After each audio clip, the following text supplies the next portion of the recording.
What if it's not the economy? What if it's not the employees? What if it's you? If there's one thing I know, there's no growth without gut checks.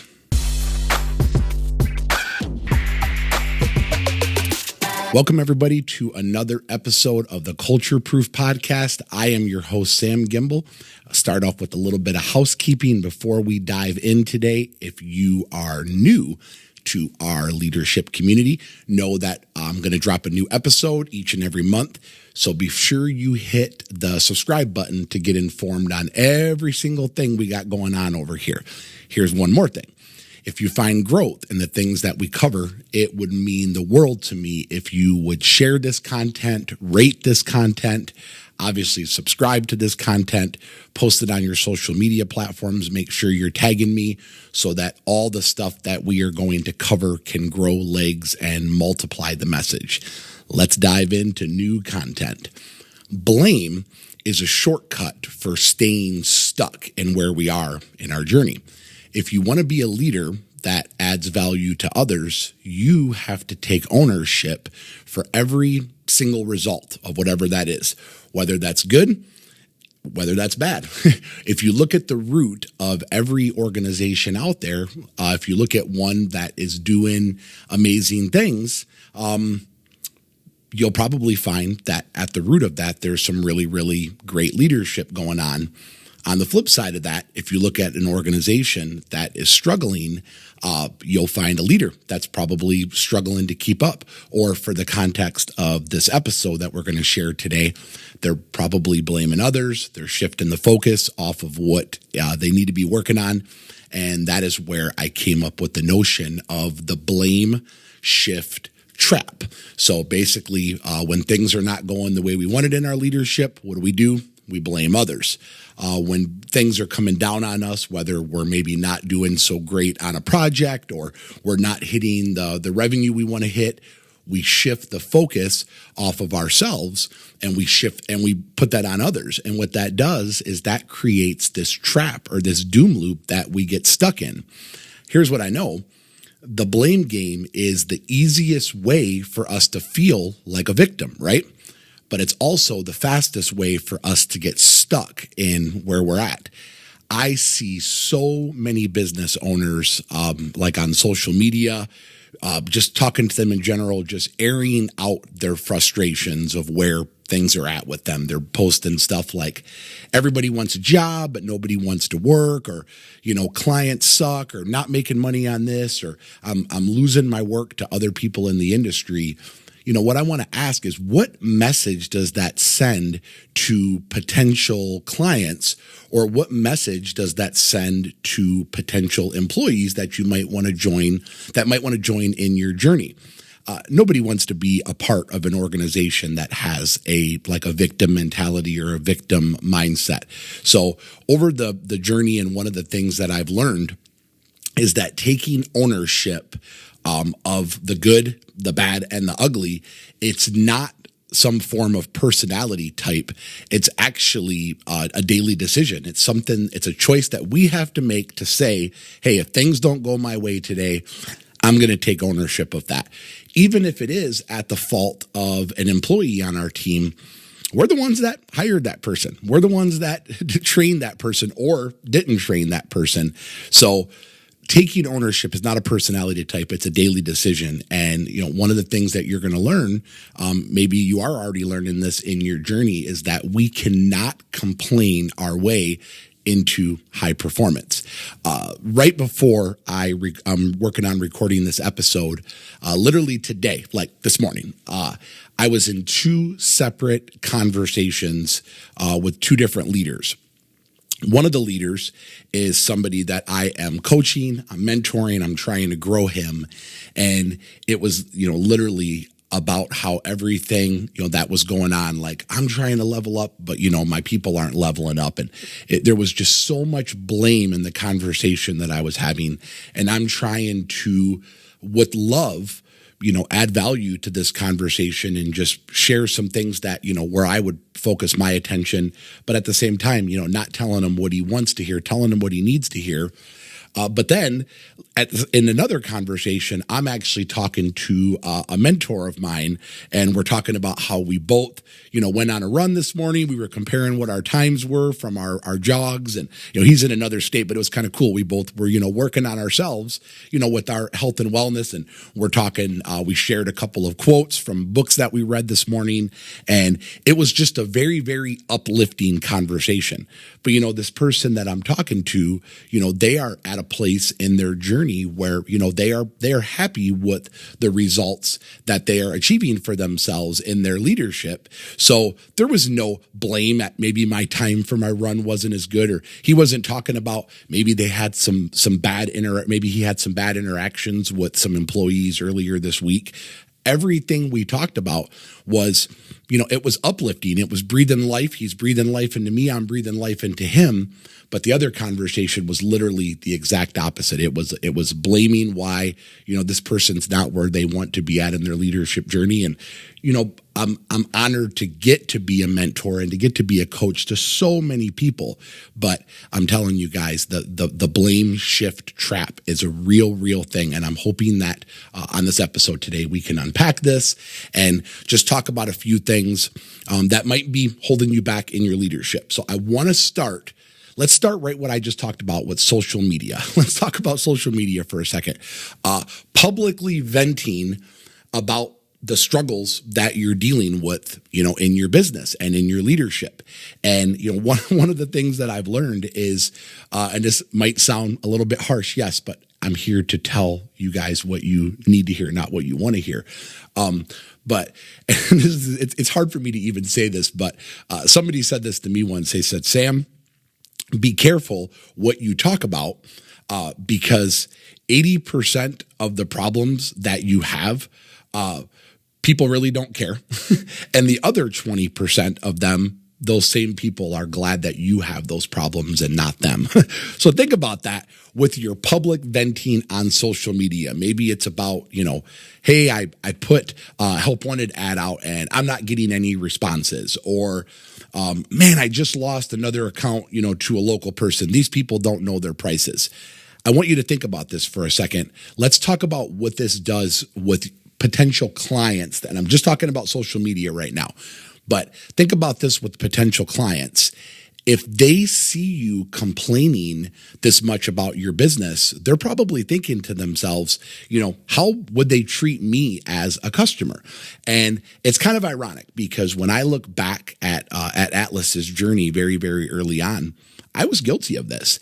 Facebook, does a great way of reminding me the whole on this day thing. And I actually saw a post from like 13 years ago where I said, we ran a help wanted ad, and we had 50 some people inquire that they were interested, but only 2 people showed up to our hiring fair. And I'm thinking to myself now, what message does that send to, potential employees? Like thinking to themselves, well, maybe I don't want to be the only sucker, that's showing up to that. Right. So looking back at it, I'm like, man, what in the heck was I thinking? So same thing with the social media complaining.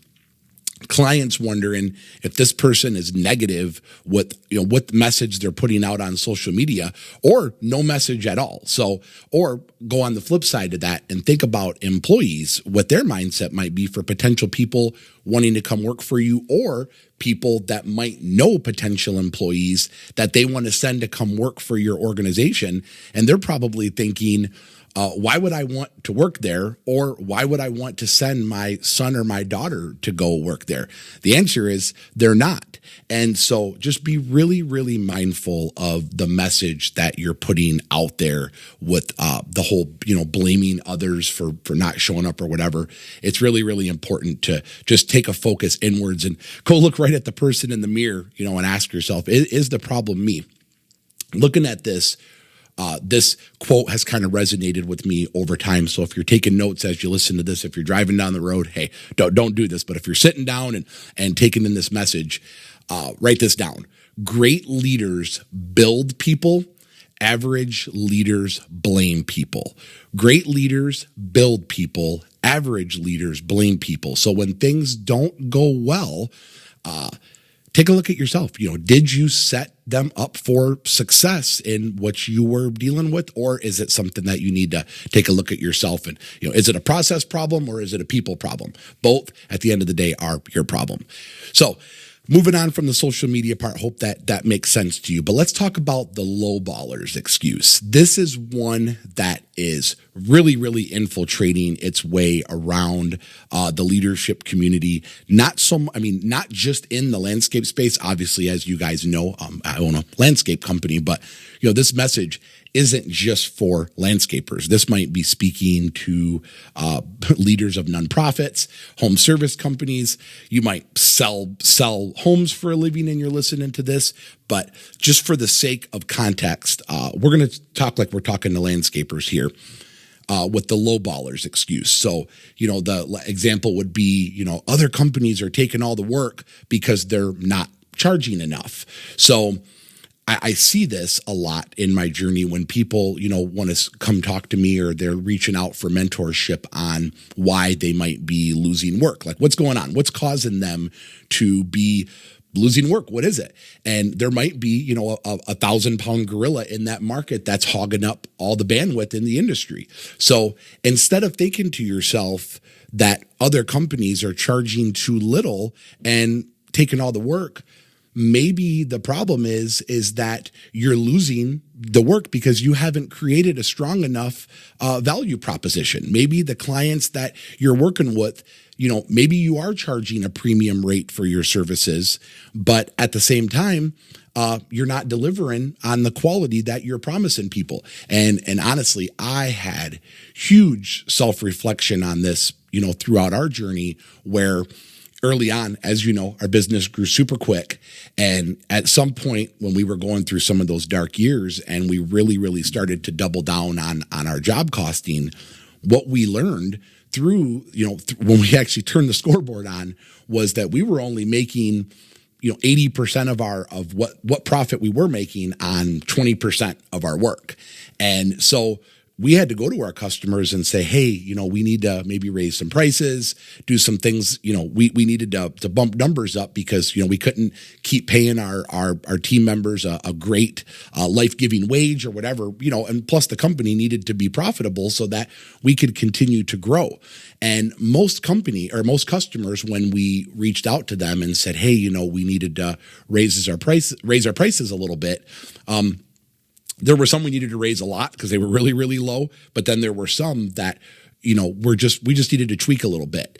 And most people were good with it because the quality product and service that we were delivering, they were good with it.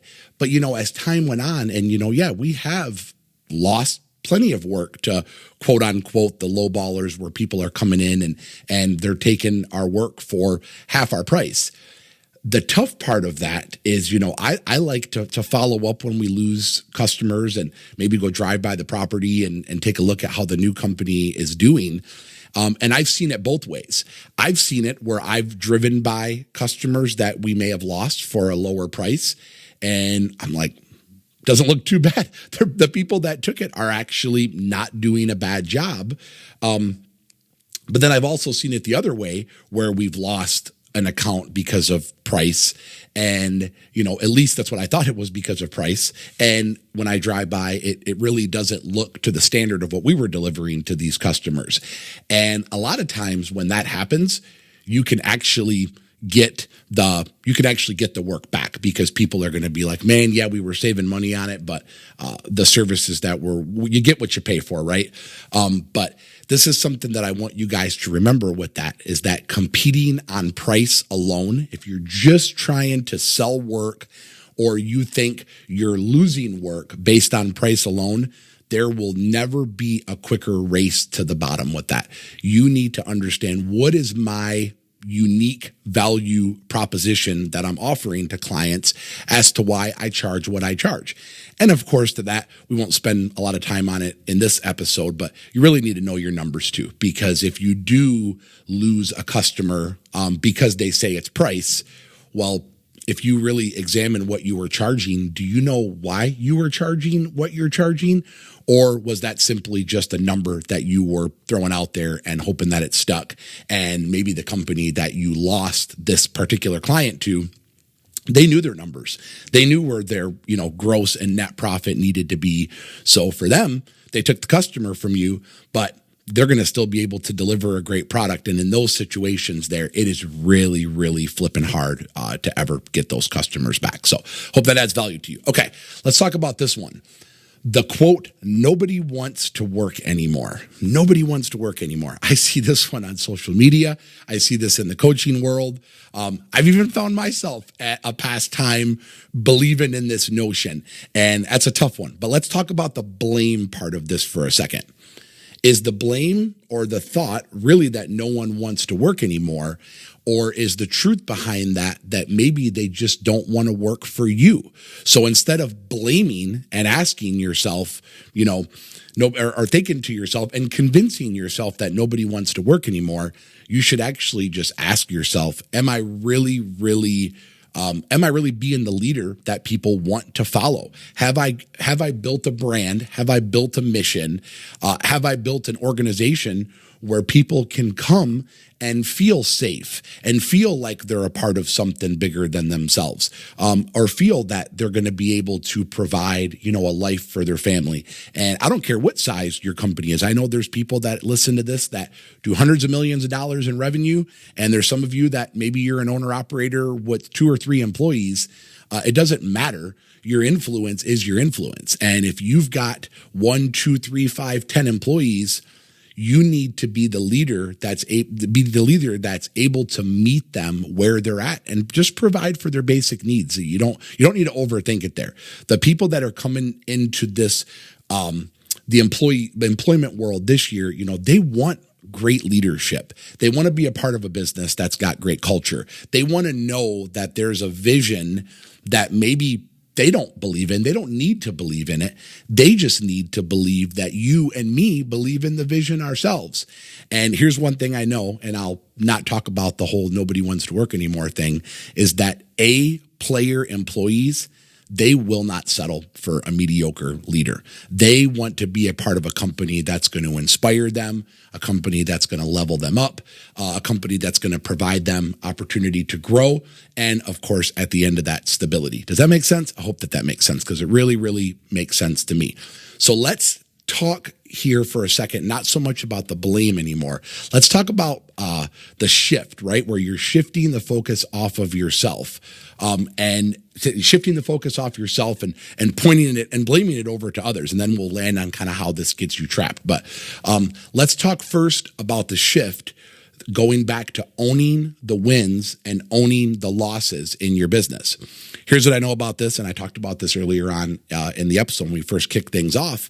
If your organization is thriving, it's because of your leadership. If your organization is struggling, guess what? It's because of your leadership. And leaders who take full responsibility for the good, the bad, and the ugly, you unlock the ability to be able to change things. Every single thing in our organization, as opposed to blaming others, shifting the focus off of ourselves, every single thing that goes on rises, it gets better because of us, or it falls because of us. In good businesses, you're going to find good leadership. And the most successful companies, they have leaders that take full ownership. They're not blaming others when things aren't going right. They're not shifting the focus off of themselves.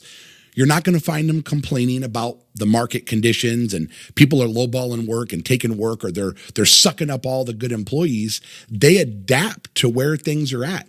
And this happens by just being in tune to your business, being in tune to what your people is. You're not going to find a world-class enterprise leader blaming an employee for doing a bad job. You're going to find a world-class leader focusing on building that team up, things like through your training systems and your training processes and building culture. And again, if something goes wrong, what have we done as the leaders to have trained them and equipped them to knowing the right way, right? I recently attended a unbelievable conference. Actually, I got my hat on right there. My friend Mark Bradley, a huge mentor of mine, founder of LMN TBG. Most of you in the landscape space, you know who Mark Bradley is, and he talked so much about the scoreboard and about people just knowing that what they're doing is either A, winning and they're moving the needle forward, or B, it's not moving the needle forward and they're failing. And, so they need course correction as to know where they need to be at on not just a yearly basis or a quarterly basis or a monthly basis or even a weekly basis. People every day need to know when they go home whether or not what they did is moving the needle forward. And I'll tell you, I see this so much in the blame shift leaders is when you've went so long without a win, when you've gone so long and you feel like everything you're doing is failing, then it's really hard to take ownership for other things. And you really do adopt that blame mindset. I was having a conversation with my wife about this very same thing. You heard me mention earlier about being out for a run. We were talking about one of the big races that we do every year. It's the Crim in Flint, and it's a 10-mile race. And dead smack in the middle at the 5-mile point is what's called the Bradley Hills. So there's just 5 miles and it's just these unbelievably steep up and down hills. And it's kind of like the way to knowing like, hey, I'm halfway there. And my wife mentioned something that was super profound. She said, some people think to themselves, wow, I still have 5 miles to go.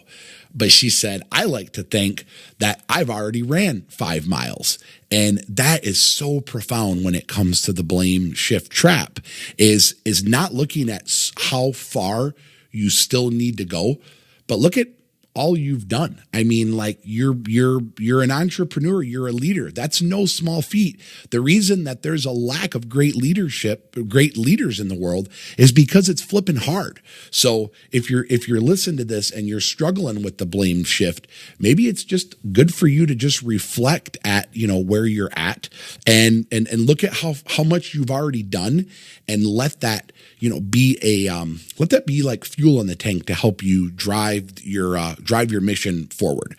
But, just to go back to it though, if you constantly feel like everything that you've done has been mediocre, and maybe it has been mediocre, at the helm of that, that's just because you haven't worked hard enough to build yourself from being a mediocre leader. And the hard truth behind that is just the reflection of all of the things that we're dealing with. If you're blaming others and maybe your day-to-day is chaotic and you're blaming your people for causing chaos in your business, it's actually more because your business is just lacking leadership and lacking the direction there. Or if the turnover is high, instead of blaming people for quitting constantly, it's just because you haven't created a culture worth staying for. I'll have reflection on that. Back in Atlas's hardcore growing years, there was a part where our retention was horrible and people were quitting at a exponential pace. And honestly, we had adopted the mindset and the thought that this is just a high turnover industry. People in this industry just don't stay. And instead of focusing on things that we weren't doing well to build a culture worth staying for, we were putting all of our focus on just trying to attract new people. So what would happen is we would get them in the door as quick as we could and get them out working as quick as we could because we knew there was a pretty good chance they weren't going to stick around. We were not putting any focus on building a culture that was worth staying for. And the second we made that shift and that focus, the results were almost immediate. And it was like, instead of every day, I would see like 2 or 3 shirts sitting there that were ready for the new people to come on. I'm like, are we not attracting people? Why are there not any new shirts here for people to take? And my wife, who is also our HR manager and our recruiter, she's like, actually, we don't need anybody right now. I'm like, what do you mean we don't? And of course, my mindset goes right into like, do we not have enough sales? What's going on here? Do we need more sales? And it was just because we were shifting our own selves from that blame shift trap into focusing on like, no, we weren't doing a good job of keeping these people around here that wanted to stay. So anyway, all that aside, let's talk about how we break free from the blame others, shifting the focus off ourselves trap. How do we do that? Where do we start at? If you're listening to this and you're like, where do I go? This part's just for you. If you've checked out of this entire episode, this is the part where I need you guys to dial in. Number one, if you're taking notes, write this down. Shift your mindset from being a victim to being a victor. Even on the days when stuff sucks, and there's going to be those hard days, I know there are, I need you to stop focusing on the problems and ask yourself, what did I learn today? Everything that happens is an opportunity for you to grow. I always tell people like this: every area in the business where there is a system or a process, that's an area at one point where we probably screwed something up and said, how do we change that? So number one, stop focusing on the external problems and start focusing on what you can do different. So maybe your problem is retention, and people are you're able to hire them quick, but they're quitting as quick as you can hire them. Maybe there's something there that you need to be putting your focus on culture. I don't have time to go down the whole road today about talking about ways to retain employees. Maybe we'll do that at another episode at another day. But maybe that's the problem that you're dealing with. And instead of just thinking to yourself like I used to and just, taking the focus off of yourself, maybe look at ways that you're not working to create a culture that people want to continue being a part of. And the last thing I'll say about that is just remember this: every single problem that you're experiencing in your business has a solution. Every problem in your business has a solution. There's not many things that you're facing that somebody else, maybe they're a little bit further ahead of you in their journey, they have not experienced before. That's why it's so important to just have somebody that's a mentor, having somebody that's a coach that's went first, and they can see your business from a different altitude, because, all you have to do is own it and just say, you know what? I'm not going to be a victim to this. I'm going to be a victor. Hope that makes sense to you. Okay. Number two, rebuild your mindset. Rebuild your mindset. And this is what I mean by that. Instead of looking at the challenges that you're facing on a daily basis as a roadblock that's holding you back, see them as tests for your leadership. I have hundreds of examples where I've experienced roadblocks in my journey. And because of that, some of the greatest new systems and processes and growth in our team members came out of that. So instead of looking at challenges as roadblocks, see them as leadership tests. This is a great way to start rebuilding your mindset. Remember this: as leaders, we are the CPS. What do I mean by CPS? We are the chief problem solvers, and great leaders solve problems. Actually, I'll say it like this: good leaders solve problems, but great leaders see them coming. They anticipate that a problem is going to happen, and they work hard to start preventing them. But, you have to do this with a smile on your face. Otherwise, the whole blame others shift, that trap is going to happen to you. So the best way to work on rebuilding your mindset is, instead of seeing the challenges as roadblocks, look at them as tests, and then start to kind of anticipate things. Lead by walking around. Know the pulse of your team. Or as they say in the Bible, know the condition of your flock. And when you are in tune to the things that are going on, you can start to anticipate the problems that are going to happen, and you can learn more better ways to prevent them. And this is where like the blame shift trap could happen, is instead of thinking to yourself, why on earth is this happening to me? Why am I going through so many problems? Shift that and ask yourself this: what am I learning from this? What am I learning from this? That will be one of the quickest ways that you can go from being a blame others, shift the focus off yourself, is ask yourself, instead of why is this happening to me? Ask yourself, what is this teaching me? Hope that makes sense. Number three, go to work on building a culture in your business that is attracting A players. Build a culture that's attracting A players. Here's one of the things that I'm learning about, the difference between an A player, a B player, and a C player is, if you've got a business, I'm not even going to talk about if you've got a business full of C players, because that's a whole nother problem. But if you've not built any A leaders in your business, and you have an organization full of B leaders, maybe you're a B leader yourself. The problem with this is B leaders hire C employees.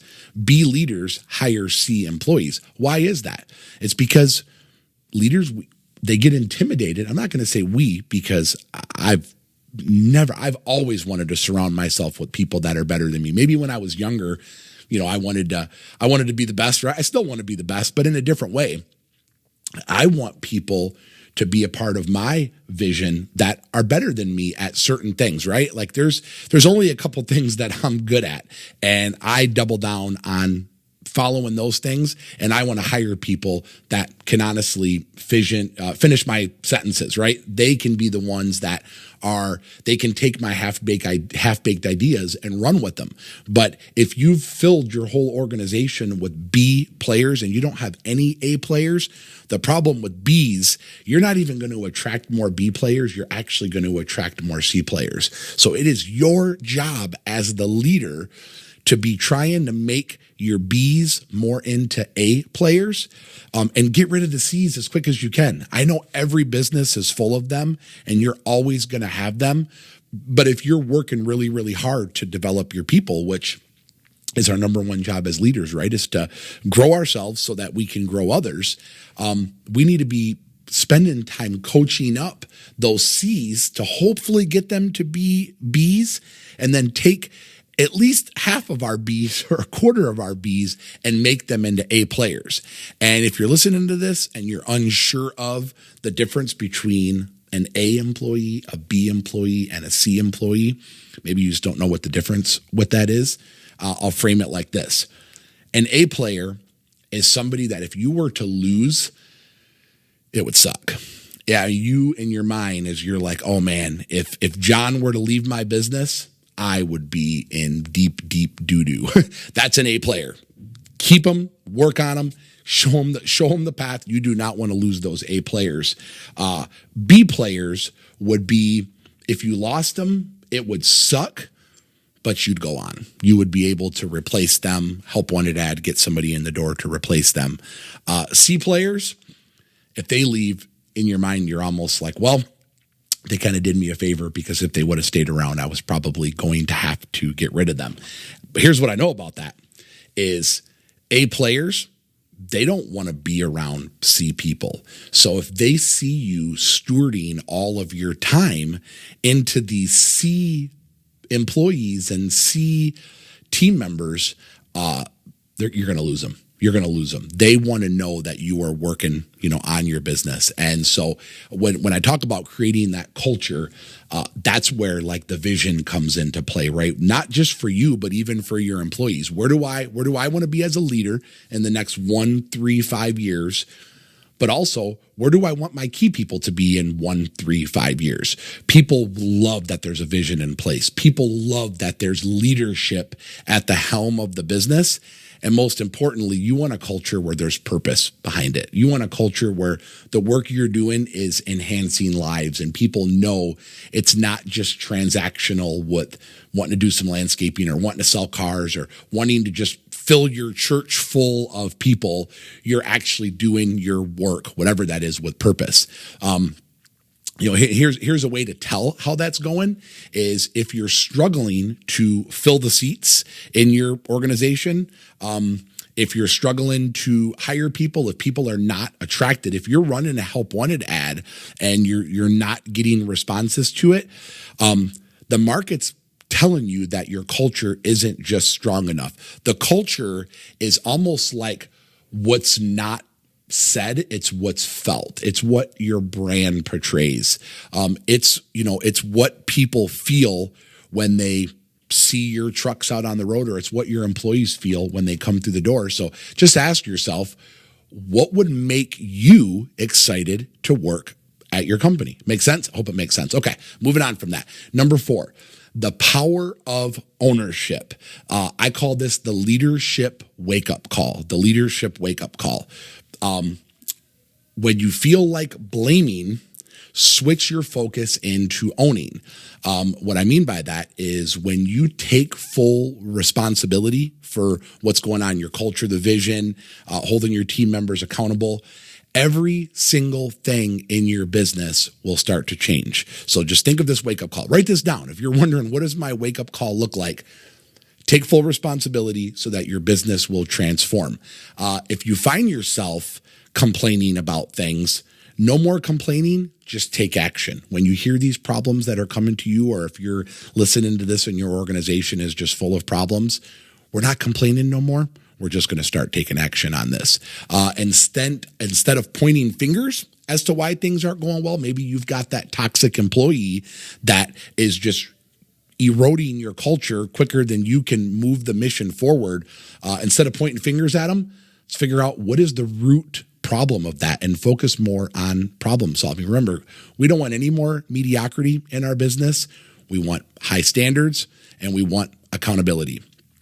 Here's what I know, and here's what I've learned is the harsh reality of the blame shift trap.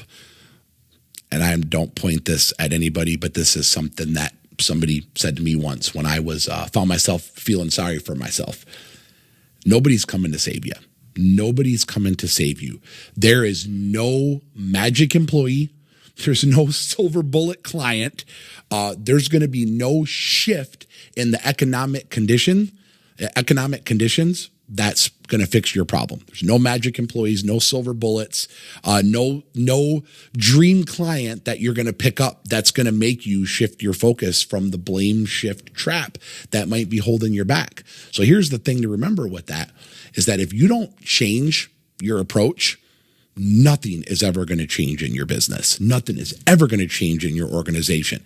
The faster that you can realize that success or sadly failure is 100% on you as a leader, that is the faster you're going to start winning.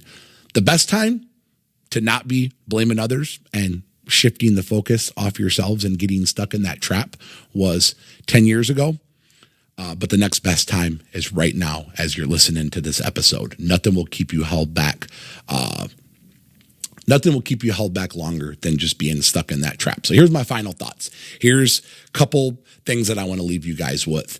I'm going to call this let's call this the gut check moment. These are the questions that I want to ask yourself. So if you're writing notes, write this stuff down. Let's talk about it. Let's connect.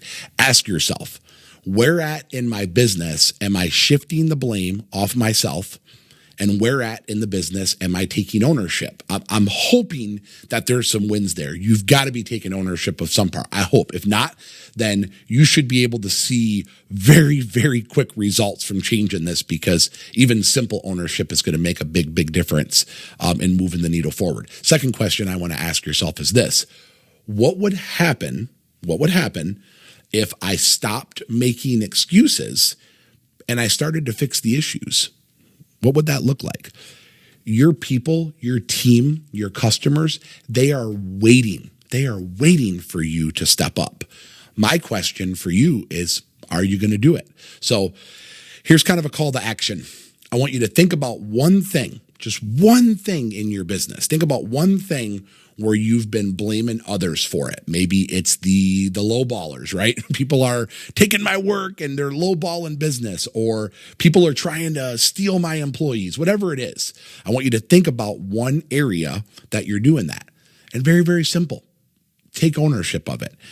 Learn your numbers. What are you doing to build your culture, to build a business where people are attracted to it? And I want you to see how quick, I want you to see how fast change happens when you start to operate in that fashion with just taking ownership of what that is. Knowledge, like learning, listening to this podcast, watching motivational videos, going to conferences, all around where you're getting poured into by leaders. And again, all of the things, even having a coach or a mentor, whatever. Knowledge is not power unless it's paired with action. So you can know all the things that you need to do, but if you're not taking action, then nothing's going to happen with it. You need to be very, very clear with the people on your team of what you expect the outcome to be. And when things are going really, really well, when people are following what you're trying to do, when you see good happening, when you're like, hey, this is what I want, praise it. Give accolades. Tell people, heck yeah, great job. I am honored to have you working in my business, right? When you see good, praise it. But when you see that things are off, course correct it. Hold people accountable. And by doing that, that is how you are going to become a leader that people want to follow. So, final takeaways, all that. Where are you blaming others when it really is on you? Or how about this one? What standards have you been lowering to avoid maybe having a tough conversation, right? Nothing will ever hold you back quicker than making excuses. If you're thinking about this, I see so many people talking about being burned out. And if you're not seeing your mission moving forward, of course you're going to feel, like you're burning out because change isn't happening, but it's because you're not changing. So ask yourself, are you really maxed out? Or are you just not maximizing? If you're spending all your time blaming others for problems, shifting the focus off of yourself, what if you actually ran your company today like you were auditioning to take it to the next level? Because you are. What if the problems that you see in your business are not external problems? There's a pretty good chance that they're not. What if those problems are actually exposing an internal issue? Or what if the client issue that you're dealing with losing work, things like that, what if that's a leadership issue or a culture problem? What if the lack of momentum that you or your business has is simply just because you're not pushing the right or pulling the right levers to make sure you're building on to your people, or building up your clients, or setting a standard that people just see action happening? Just don't forget that. Here's what I don't want you to miss. This isn't just a season. This isn't just a season that you're dealing with. If you've been battling this whole blame shift trap, chances are that it's a symptom of your leadership that you've been playing way, way too small. You've just been playing way, way too small. If you want to see different results, start today. You have to show up as a different leader. If you want to see different results, you have to show up as a different leader. Otherwise, things are never going to change. Don't miss this. The market, they're watching. Your potential clients, they're watching. Potential team members that might want to join you in your mission, they're all watching what you're doing. But let's make this internal. Your team, the people right now that are calling your business home, they're all watching. They're waiting to see. They're waiting to see what your next course of action is going to be. But here's the most important part of this that I don't want you to miss. Your future self is watching. Your future self is watching you going, what are you going to do? What are you going to do differently tomorrow as a result of what you know that you need to do? Here's one of the things that I've learned from just being at this now for 14, 15 plus years is we tend to, when we're going through scenarios where things are not at a level where we want them to be, we tend to start taking advice from people that haven't done the things that we want to do. They haven't been in the arena before. They haven't been at a place. They're dealing with their own blame shift trap situations. So they would love nothing more than to keep you in there. So make sure that the people that you're getting counseled from are at a place in their journey where you see something in them. I don't care if that's relational, a friendship, it could be in your marriage, it could be spiritual, it could be in your leadership, it could be in sales, it could be in culture, whatever. Make sure that the people that you're getting your wisdom from are people that have achieved something that, in their opinion, is at a level where you want to be. But here's one of the things that I know. If you're at a place in your journey where maybe you have made some excuses before, maybe you have found yourself doing that, but if inside you feel like what you're doing is successful, at that point, who gives a crap? Who gives a crap? If what you're doing to you is successful, then what I'd say is you're living the life, you're experiencing the leadership that you want to have. But if you don't, it's probably a really, really good time to reflect on what you've been doing and how you've been leading, or maybe how you've been blaming others, and figure out how you can, change that focus or shift that focus. Maybe your blame shift trap should change. And instead of blaming others, shift that focus back to figuring out where you need to get better as a leader and get out of that trap. Here's what I know. You can blame or you can build, but you can't do both. You can blame others or you can build yourself and build others up, but you cannot do both. This episode spoke to you guys today. Oh man, I know there was a lot there, but hey, I hope that it resonates with you. I hope that you heard something that you needed to hear, and that you are going to start becoming the leader that you know that you were called to be. And it all starts with just working on building up yourself, whatever that looks like. But if this spoke to you today, man, share it with a friend that maybe needs a boost. That way, we can grow together. Like that's the whole point of why we're doing this, and we're continuing to work really, really hard in this leadership community, is because we want to grow together. If you're on Facebook, join the Cultureproof Leadership group. This is where I say hungry leaders get together to sharpen each other. It's a great spot. There's great content being shared on there. So make sure you do that. Make sure you connect there. I want to thank you guys for giving me in the last 5-6 years as just this mission just continues to grow. I want to thank you guys for giving me your most valuable resource today, which is your time. I want you to know that I do not take that lightly. I'm going to continue to get the best return on investment, and your investment today is your time. So I'm hoping that this last 45 minutes, 50 minutes, I'm hoping that it added value to your leadership, because that's what we're trying to do here. Don't forget this, guys.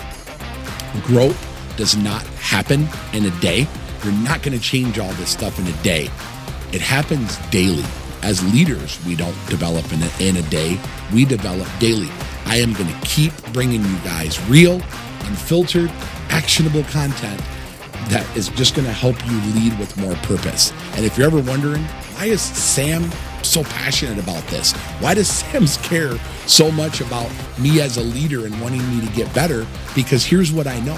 When we as leaders get better, everyone around us, we all get to move forward together.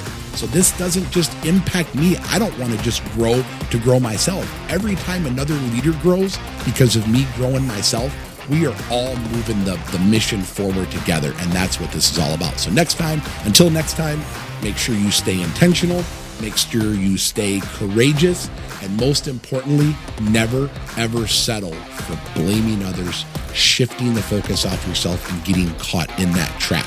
Your breakthrough is waiting for you as a leader to change. Be blessed, you guys. Peace out.